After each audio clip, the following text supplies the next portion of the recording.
YouTube channel Partha academy. मैं हूँ Shreya Tiwari and आज हम अपनी हिंदी की वैसे कि मैंने आपको पहली वीडियो में आप स्वर संधि पूरा कंप्लीट कर दिया था, तो आज हम अपनी क्लास में व्यंजन संधि पूरा कंप्लीट करेंगे।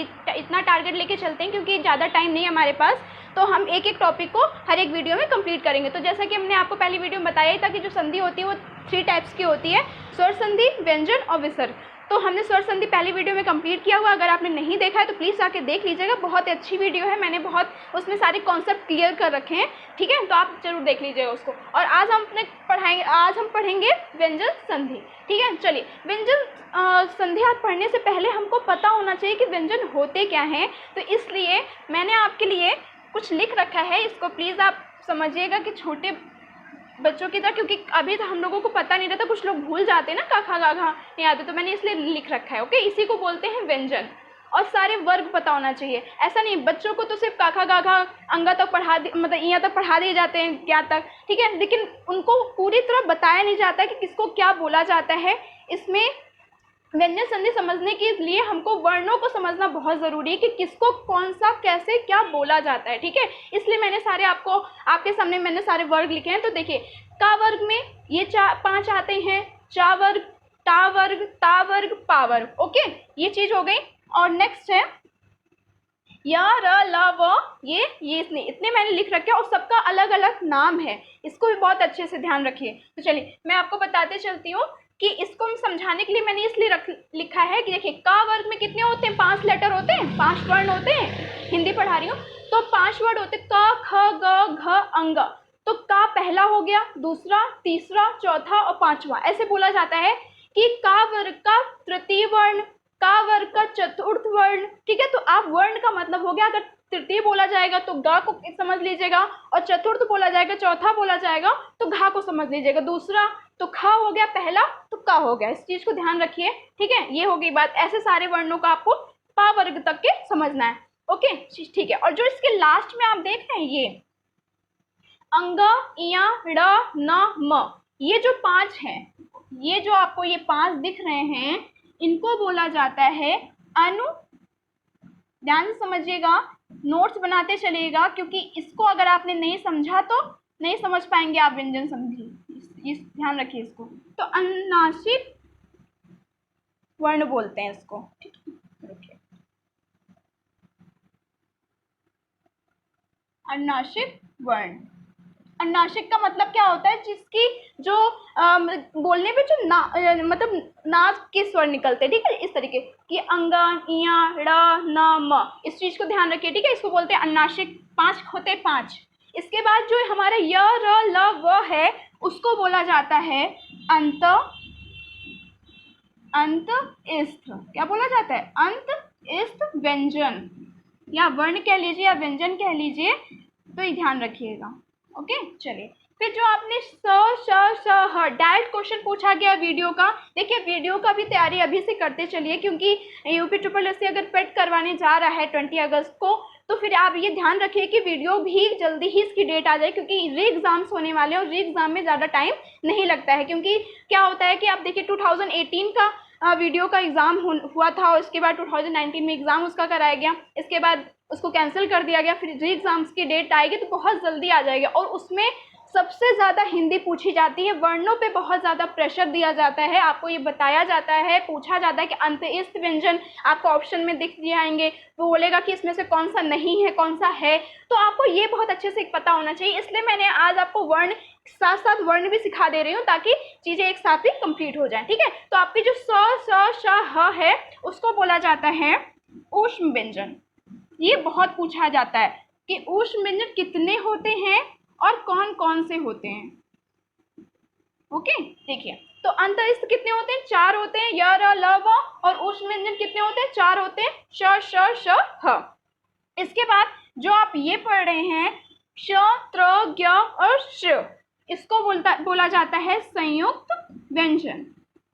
संयुक्त का मतलब होता है कि किसी से मिलकर बने हुए, मतलब ये फ्री नहीं होते, ये किसी से 2 अक्षरों से मिलकर बनते हैं। तो अभी मैं बता रही हूँ किससे किससे मिलकर बनते हैं, इनको बोला जाता है संयुक्त व्यंजन। और मैं यही बताते जा रही हूँ किससे किससे मिलकर बनता है। ये मिलकर बनता है क और श से, ओके, इससे मिलकर बनता है, इससे मिलकर ये बनता है, इसलिए इसको बोलते हैं संयुक्त। ये किससे मिलकर बनता है? ये बनता है त और र से। ये बनता है ज और इया से। ओके, और ये बनता है मिलकर श और र से। ये भी डायरेक्ट क्वेश्चन पूछा गया है कौन किससे मिलकर बनता है। तो आई होप सो आपको ये वर्ण सारे क्लियर हो गए होंगे कि कौन किसको क्या बोला जाता है। ठीक है, देखिए एक बार क्या मैंने बताया, ये वर्ग होते हैं, कितने वर्ग होते हैं? 5 वर्ग होते हैं, क च ट त प। इसको बहुत अच्छे समझिए, क्योंकि जो व्यंजन संधि समझाऊंगी तो इसी का जिक्र करूंगी, फिर उसके बाद में इसको क्लियर नहीं करूंगी मैं, इसीलिए आप इसे पढ़ा दे रही हूँ स्टार्ट में। ठीक है, स्टार्टिंग में इसके ये जो आपके लास्ट के जो आप देख रहे हैं वर्गों के जो लास्ट के वर्ण होते हैं, मतलब 5वां जो वर्ण होते हैं, उनको बोला जाता है अनुनासिक वर्ण। ओके, फिर इसके बाद जो आप लास्ट में देख रहे हैं य र ल व, इसको अंतःस्थ व्यंजन बोला जाता है। श श स ह को ऊष्म व्यंजन बोला जाता है, और छ त्र ज्ञ और श्री को बोला जाता है संयुक्त व्यंजन। और संयुक्त व्यंजन किससे किससे कौन कौन मिलकर बनता है?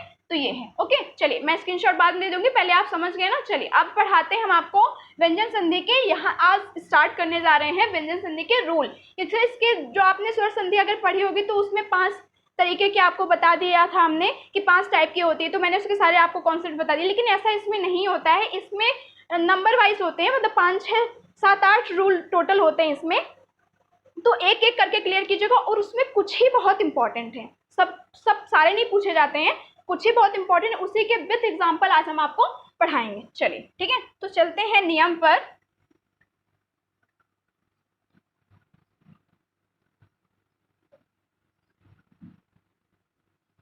नियम नंबर 1, ठीक है, पहला क्या है बताया जा रहा है? पहला है कि क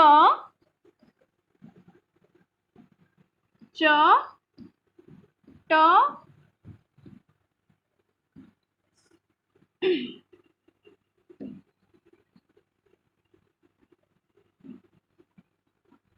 प और त, ये जो आपने वर्ग देखे जो मैंने अभी आपको बताए, अगर इन वर्गों के अलावा, ठीक है, इनके बाद, वर्ग के बाद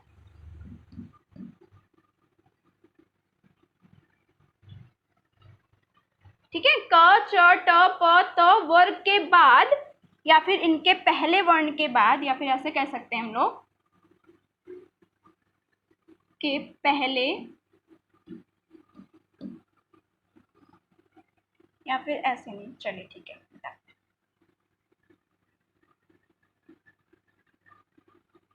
क्या होता है कि इसमें बहुत कंफ्यूजन होती है कि कौन सा तीसरा है चौथा है, तो इसको आप ध्यान से देख लीजिएगा कि क्या मैंने बताया। ठीक है, अभी जो मैंने स्टार्ट में बताया उस पर बहुत फोकस कीजिएगा कि क च ट प त वर्ग के बाद अगर इन्हीं वर्ग के इसी वर्ग के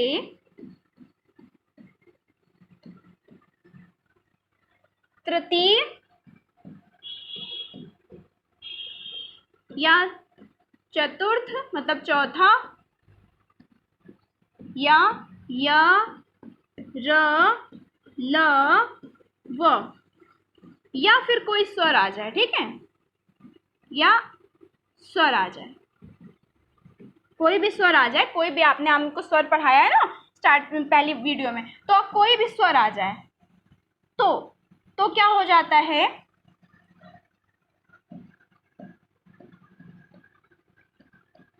आ जाए, ठीक है, तो हो क्या जाता है? तो ये हो जाता है कि अगर ये आते हैं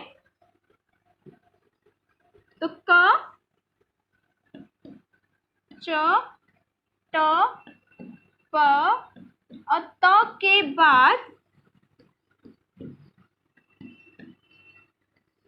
तृतीय वर्ण बन जाएगा। ठीक है, तृतीय वर्ण बन जाएगा। कैसे, मतलब इसको समझिए, देखिए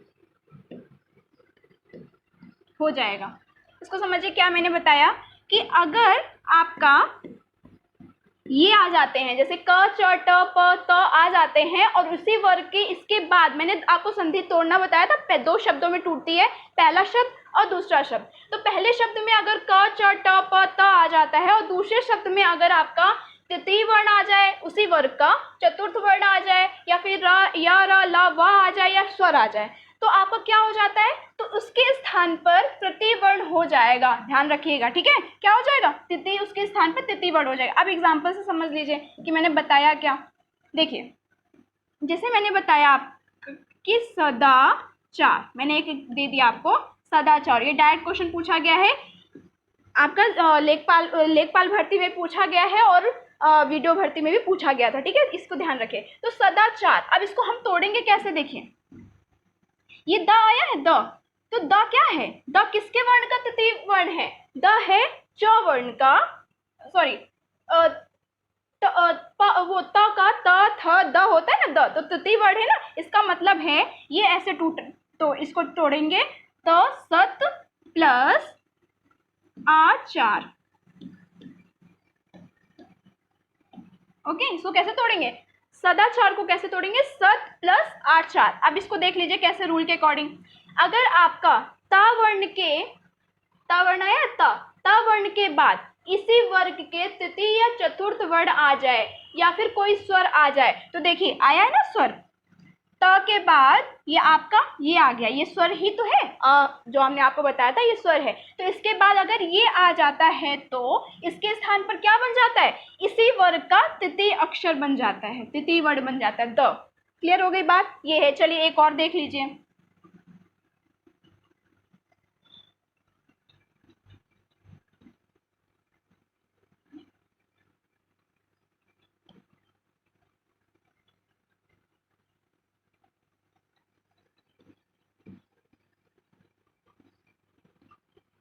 ठीक है, सदगुण है, जैसे सदगुण है तो इसको हम कैसे तोड़ेंगे, सत प्लस गुण, दोनों का मतलब भी तो निकलना चाहिए, सत प्लस गुण, गुण अपने आप में क्वालिटी होती है, हिंदी में इसको बोलते हैं क्वालिटी, इंग्लिश में इसका मीन होता है, ठीक है। तो सत, सत मतलब अच्छा, तो इसको कैसे हुआ, देखिए त आया, त और ये जो है ग, ग किसके वर्ण का तृतीय अक्षर है, ग, ग किसका है, क का, क क ख ग होता है तृतीय, तो तृतीय आ गया, ये आ गया आपका। तो ता के बाद अगर तृतीय अक्षर आ जाता है तो क्या हो जाएगा, इसके स्थान पर ता वर्ग का ही तृतीय अक्षर आ जाएगा, मतलब दा आ जाएगा। इस बात को समझिए, अच्छे से समझिए, कंफ्यूज मत होइएगा, इसमें थोड़ा सा कंफ्यूजन इस बात की होती है कि किसका क्या आ जाएगा। अगर इस वर्ग के मैंने लिखा है कि क च त प, ये जितने भी हमने वर्ड लिख रखे हैं, इसके बाद कोई भी आ जाए, मतलब किसी का भी तृतीय या चतुर्थ आ जाए, ऐसा नहीं किसी उसी वर्ग का, अगर किसी का भी आ जाता है तो हम क्या करेंगे, आने के बाद हम जो वर्ड हमको यहाँ दिखेगा, जो वर्ग हमको इसका दिखेगा, उसी का ही तृतीय अक्षर आ जाता है। इस बात को समझे आप, इस चीज़ का ध्यान रखिएगा। चलिए ये तो ही पहले नियम की बात, थोड़ा कन्फ्यूज़न रहता है, लेकिन आप, मैं जो बता रही हूँ आप उस पर बहुत अच्छे से ध्यान रखिएगा तो आपको कोई कन्फ्यूज़न रहे नहीं। तो इसका नियम दूसरा जो है उसको समझ लीजिए,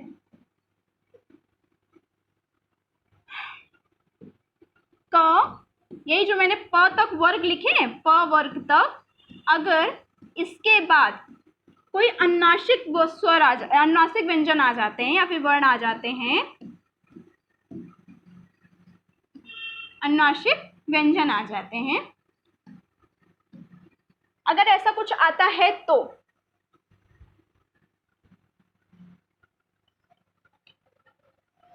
जो आपका वर्ग होगा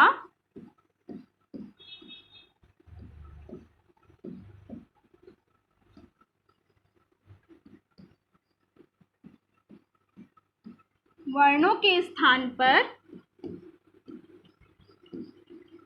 उसी वर्ग का आएगा, उसी वर्ग का अनुनासिक वर्ण आ जाता है, उसी वर्ग का अनुनासिक वर्ण आ जाएगा।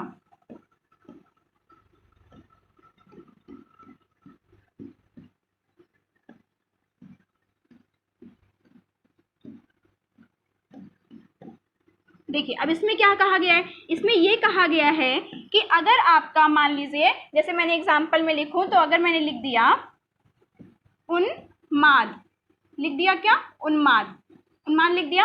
अब इसको मैं तोड़ूं तो इसको क्या लिखूंगी, उत प्लस माद। उत प्लस माद का क्या मतलब हुआ, इसका मतलब हुआ जैसे कि देखिए मैंने क्या का से पा वर्ग के नाम बताए तो उसमें आपका ता वर्ग आता है। ता वर्ग के बाद कोई अनुनासिक व्यंजन आ जाता है। अनुनासिक व्यंजन मैंने क्या क्या बताया था, अंगा बताया था, इया बताया था, ड बताया था, न बताया था, म बताया था, ये अनुनासिक बताए थे। तो देखिए ता के बाद क्या आ गया है, म आ गया है, म। अगर ये आ जाता है तो क्या हो जाता है, तो वर्ग के वर्णों के स्थान पर, मतलब वर्ग के जो वर्ण है, मतलब ता जो है उसके स्थान पर उसी वर्ग का अनुनासिक वर्ण आ जाता है। और ता का जो ता वर्ग है उसका जो अनुनासिक वर्ग है उसी वर्ग का जो तो क्या है, त थ द ध न है न, तो उसी वर्ग का अनुनासिक वर्ण आएगा। इस चीज को ध्यान रखिएगा। तो देखिए ता वर्ग का क्या हो जाएगा, अनुनासिक वर्ण आ जाता है। तो देखिए न आ गया न, इस चीज को ध्यान रखिएगा आप, न है। और एक बात और ध्यान रखिए, जो आपको हलंत लग रही है, हलंत, हलंत का मतलब होता है कि ये चीज आधी बनेगी। इसका मतलब ये होता है अगर इसके साथ कोई स्वर जुड़ जाता है तब हलंत हट जाती है। इसका भी ध्यान रखिए। मैंने स्वर वाले वीडियो में आपको ये बात क्लियर की है कि अगर किसी में हलंत लगी रहती है और उसमें अगर कोई स्वर उसके साथ मिल जाता है तो हलंत हट जाती है। अब यहाँ पे कोई स्वर आके जुड़ नहीं रहा है, इसमें आपको क्या है, मैं रूल के अकॉर्डिंग ये है कि अगर इस वर्ग के बाद कोई अनुनासिक वर्ण आ जाता है तो उसी वर्ग का क्या आ जाता है, अनुनासिक वर्ण आ जाता है उसके स्थान पर। तो देखिए न है और न के साथ कोई भी हमारा स्वर नहीं जुड़ रहा है, तो इसलिए आधा ना बन गया। ठीक है, चलिए अब ये हो गया। नेक्स्ट हमारा देख लीजिए नियम।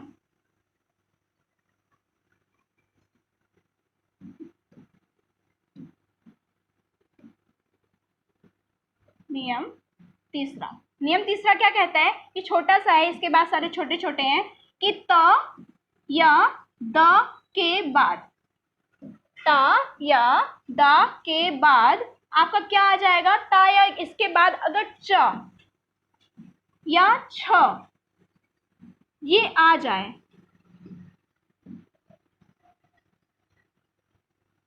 ठीक है, ये आ जाए तो क्या हो जाता है, तो च और ता और दा के स्थान पर, मतलब इसकी जगह पर क्या बन जाएगा, इसकी जगह पर च बन जाता है, के स्थान पर च बन जाता है, च।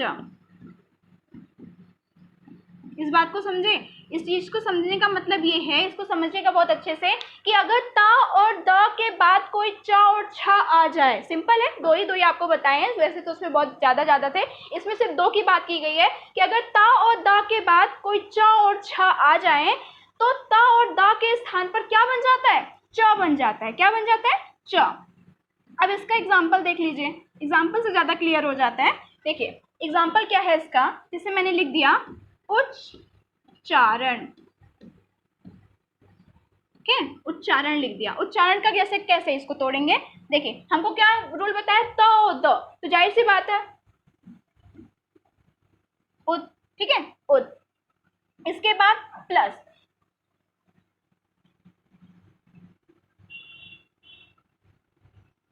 इसके बाद लिखेंगे चारण। ओके, देखिए उच्चारण था है, इसको मैंने तोड़ दिया, उत प्लस चारण। अब देखिए इसको कैसे समझ में आ रहा है, देखिए ता है या त के बाद क्या आ गया, च आ गया, च। देखिए त और द के बाद क्या च और छ आ जाए तो क्या हो जाता है उसके स्थान पर, तो ता के स्थान पर क्या बन जाएगा, च बन जाएगा। और कैसा, हलंत वाली च बनेगा, इसका मतलब आधा च बन जाएगा। देखिए क्लियर हो रही है बात। चलिए एक और एग्जाम्पल देख लेते हैं, इसका एक एग्जाम्पल और देख लीजिए। जैसे मैंने लिख दिया सच्चिदानंद, सच्चिदानंद। अब सच्चिदानंद को कैसे मान लीजिए, देखिए इसको लिखेंगे सत प्लस चिदानंद। ओके, ये देखिए इसमें कैसे, अब त के बाद त के बाद क्या आ गया, च आ गया, च। तो हमें क्या करना है, त के स्थान पर च लिख देना है। और देखिए छोटी की मात्रा लगी हुई थी तो छोटी की मात्रा ऐसे लग गई यहाँ पे। क्लियर है, इस तरीके से समझा जाता है। और ये व्यंजन संधि डायरेक्ट जो मैं आपको एग्जांपल बता रही हूँ, डायरेक्ट क्वेश्चन आए हुए हैं, तो आप इसको समझ लीजिएगा। बताना रहता है कि इसमें ये नहीं बताना, देखिए स्वर में क्या होता है, इसमें इसका नाम बताना रहता है कि वृद्धि संधि है, यड़ संधि है, अयाधि है कि क्या है। इसमें ऐसा कुछ नहीं होता है, इसमें सिर्फ और सिर्फ आपको ये बताना रहता है कि ये व्यंजन संधि है, बस।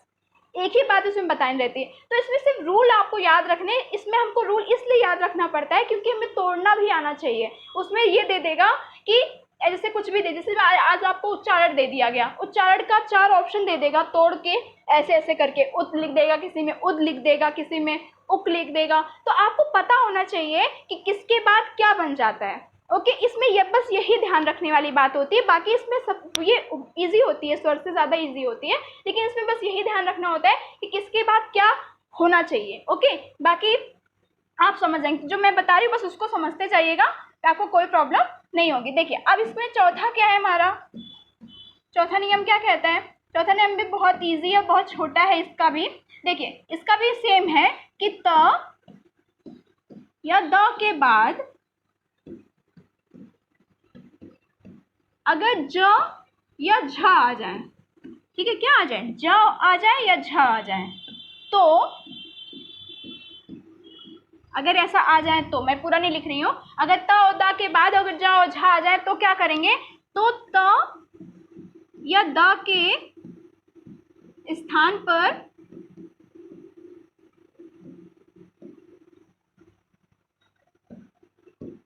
क्या बन जाता है, ज बन जाता है। ठीक है, क्या बन जाता है, ज। ओके चलिए, मैंने क्या बताया, मैंने ये बताया कि अगर द त और द आ जाते हैं तो उनके अगर, और उसके बाद अगर ज और झ आता है तो त और द के स्थान पे क्या बन जाता है, ज बन जाता है। अब एग्जांपल से देख लीजिए इसको। एग्जांपल में क्या है, एग्जांपल में देखिए, जैसे मैंने लिख दिया सज्जन, क्या लिख दिया, सज्जन। अब देखिए कैसे, इसको क्या लिखेंगे, इसको लिखेंगे सत प्लस जन, ये लिखेंगे सत प्लस जन। अब कैसे, देखिए त के स्थान, त के बाद क्या आया, ज आया है। यही तो मैंने रूल बताया आपको कि त और द के बाद क्या ज आ जाए या झ आ जाए तो इसके स्थान पर क्या बन जाता है, ज बन जाता है। तो देखिए त है, त और हलंत वाली है तो इसका मतलब आधा बनेगा, तो ये क्या हो जाएगा इसके स्थान पर, इसके स्थान पर हो जाएगा आपका,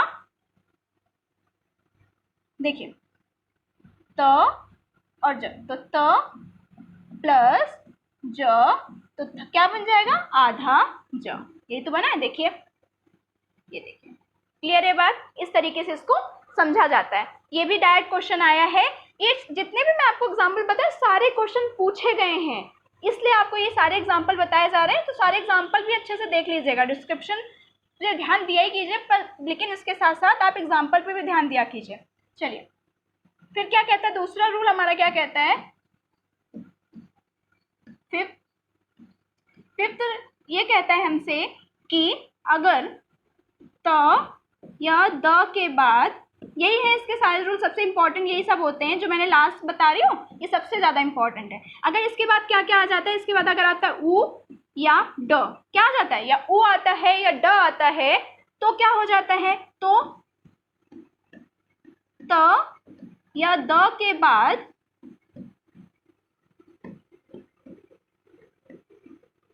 क्या बन जाता है, ड बन जाता है। क्या बन जाता है, ड, और हलंत इसमें भी है, बन जाता है। चलिए इसका भी एग्जांपल देख लीजिए। इसका एग्जांपल क्या है, जैसे आप देखते हैं उड्डयन, उड्डयन आता है ना, उड्डयन मंत्री, ये उड्डयन जो वो भी चला था, किसके लिए होता है, मतलब होता है ना, एरोप्लेन के लिए यूज किया जाता है। तो देखिए इसका क्या है, इसका समझ लीजिए।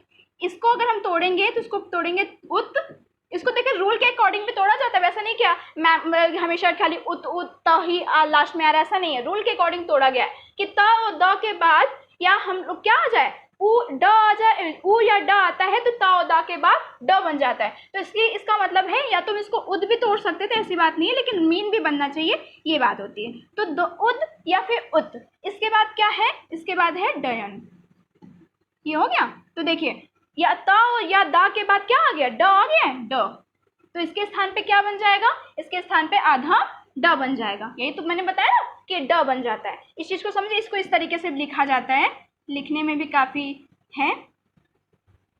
ओके, ये चीज है, और इस चीज को ध्यान रखिएगा। चलिए एक एग्जांपल और जो मैंने आपको बताया था ऊपर। इसमें इसमें एक एग्जाम्पल बहुत फेमस है, इसका एग्जाम्पल हमेशा पूछा गया है, तो इसको मैं एक एग्जाम्पल और इसको समझ लीजिए यहीं पे। दूसरा एग्जाम्पल क्या है इसका, उज्ज्वल। और इज्वल की स्पेलिंग भी देख लिया कीजिए, आधा दोनों ही जो जा बनते हैं वो दोनों ही आधा बनता है इसमें, ठीक है, कोई भी पूरा नहीं बनता है, दोनों ही आधा बनता है। तो कभी कभी जब वर्तनी शुद्ध वर्तनी आती है, क्योंकि हमारे जो हिंदी में है, हिंदी ग्रामर में शुद्ध वर्तनी का भी क्वेश्चंस आते हैं, तो शुद्ध वर्तनी में बच्चे भूल जाते हैं कि ज एक तो आधा जा बना है तो दूसरा पूरा कर देते हैं। इस चीज़ को ध्यान रखिएगा, क्योंकि एग्जामिनर क्या करता है, एक को, क्योंकि मोस्टली क्या होता है, एक आधा एक पूरा तो बनता ही बनता है, बट ऐसा यूजुअल में नहीं होता, दोनों ही इसमें क्या बनते हैं, छोटे बनते हैं। इस चीज़ को ध्यान रखिएगा। अब इसका क्या है, इसका किस तरीके से होगा, इसका भी होता है उत प्लस ज्वल, उत प्लस ज्वल। अब देख लीजिए, अगर ता के बाद, मैंने इसमें एग्जांपल बताया था ना, अगर ता के बाद जा या झा आ जाता है तो हमारा ता के स्थान पे क्या बन जाता है, ज बन जाता है। तो वही तो हुआ ना, देखिए ज पर छोटा वाला जा पहले से था, आधा जा पहले से था, और इसके स्थान पर एक जा और बनना है आधा, तो दोनों मिलकर के ये बन गया। इस चीज़ को ध्यान रखिए। इसमें दो क्वेश्चन याद रखने वाली बात है, इसकी स्पेलिंग वर्तनी शुद्ध करने के लिए और इसका वो व्यंजन संधि, ठीक है, तो ये भी पूछा गया, इसलिए मैंने इसको डायरेक्ट आपसे बताया है। चलिए अब आते हैं अपने सबसे लास्ट है हमारा जो रूल इसमें, वो ये है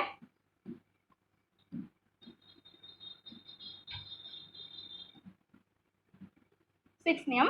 इसमें क्या है हमारा कि अगर त और द, इसमें भी त और द है, अगर इसके बाद क्या आ जाता है, ल आ जाता है, क्या आ जाता है, ल आता है, तो क्या हो जाता है, तो त या द के बाद क्या, इसके बाद क्या बन जाता है, इसके बाद नहीं, इसके स्थान पर, तो के स्थान पर ल बन जाता है, स्थान पर क्या बन जाता है, ल बन जाता है। इसको भी ध्यान से समझ लीजिए, ल, और भी ल कैसा, हलंत वाला, मतलब आधा ल। देखिए इसका एग्जाम्पल क्या है, इसका एग्जाम्पल तल्लीन, क्या है, तल्लीन, तल्लीन। अब इसको देख लीजिए, तत् प्लस लीन, तत् प्लस लीन, समझ में आई बात। देखिए त के बाद क्या आया है, त के बाद आ गया है आपका ल, आया ल, त के बाद क्या आ गया, ल आ गया, तो त के स्थान पे क्या बन जाएगा, ल बन जाएगा।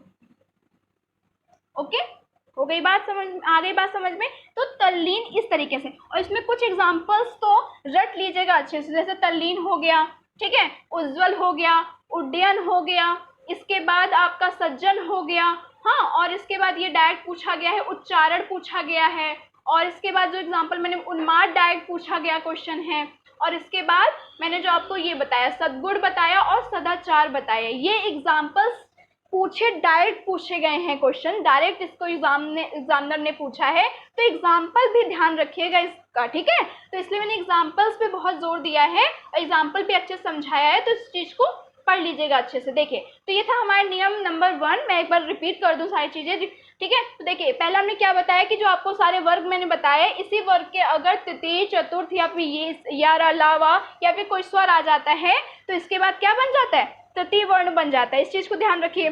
फिर इसके बाद फिर मैंने क्या बताया, इसके बाद मैंने नियम नंबर 2 बताया कि अगर इसी जो वर्ग बताए, इनके बाद कोई अनुनासिक व्यंजन आ जाता है, तो उनके स्थान पर उसी जो वर्ग होंगे, उसी वर्णों के स्थान पर उसी वर्ग का अनुनासिक व्यंजन आ जाएगा या वर्ण आ जाएगा। इस चीज़ को ध्यान रखिएगा, ठीक है। उसी वर्ग का आएगा और दूसरे वर्ग का नहीं रख सकते आप। अगर ता का कोई वर्ण आ रहा है, जैसे ता आ रहा है, तो आप ता के जो अनुनासिक व्यंजन कौन सा होता है, न होता है, तो उसके स्थान पर क्या आएगा, ना ही आएगा। माँ नहीं रख सकते, या फिर आप इया नहीं रख सकते, या ड़ा नहीं रख सकते। इस चीज़ को समझिए। इसके बाद फिर हमारा थर्ड नियम क्या कहता है, थर्ड ये कहता है कि अगर त और द के बाद कोई च और छ आ जाता है, च और छ, ठीक है, तो क्या हो जाता है, तो त और द के स्थान पर क्या हो जाता है, च बन जाता है। ये भी क्या है, उच्चारण। मैंने इसका एग्जाम्पल दिया था, तो उसको लिखेंगे उत प्लस चारण, तो ता और च मिलकर क्या हो गए, ता के स्थान पर च बन गया, ठीक है। इसके बाद क्या मैंने बताया, इसके बाद रूल नंबर 4 मैंने बताया कि त और द के बाद अगर ज मतलब ज और झा आते हैं, तो त और द के स्थान पर क्या बन जाता है, ज बन जाता है। ज मतलब हलन, मतलब आधा जा। तो इसका ये एग्जाम्पल मैंने दिया सज्जन। ओके, और मैंने दूसरा एग्जाम्पल क्या दिया, उज्जवल दिया। इस चीज़ को भी ध्यान रखिए, विथ स्पेलिंग ध्यान रखिएगा। इसके बाद नियम नंबर 5 मैंने क्या बताया कि त और द के बाद अगर उ और ड आता है तो त और द के बाद क्या बन जाता है, उसके स्थान पर, मतलब यहाँ पे मैंने स्थान नहीं लिखा है तो उस चीज़ को ध्यान रखिएगा कि उसके के स्थान पर, उसके जगह पर, मतलब उसके स्थान पर ड बन जाता है। ओके, ड। तो यहाँ देख लीजिए मैंने उद प्लस या उद प्लस डयन लिखा है तो क्या बन गया, उड्डयन बन गया। फिर हमारा रूल नंबर 6 था। रूल नंबर 6 मैंने क्या बताया कि त या फिर ड के बाद अगर ल आ जाता है, ल, तो इसके स्थान पर क्या बन जाता है, इसी के ल बन जाता है। तो ये चीज़ ध्यान रखिए कि तल्लीन बहुत इजी है, बस थोड़ा सा कंफ्यूजन क्रिएट होती है, लेकिन अगर आप 1-2 बार वॉच कर लीजिएगा वीडियो तो आपको क्लियर हो जाएगा, इसलिए मैंने दोबारा रिपीट कर दिया।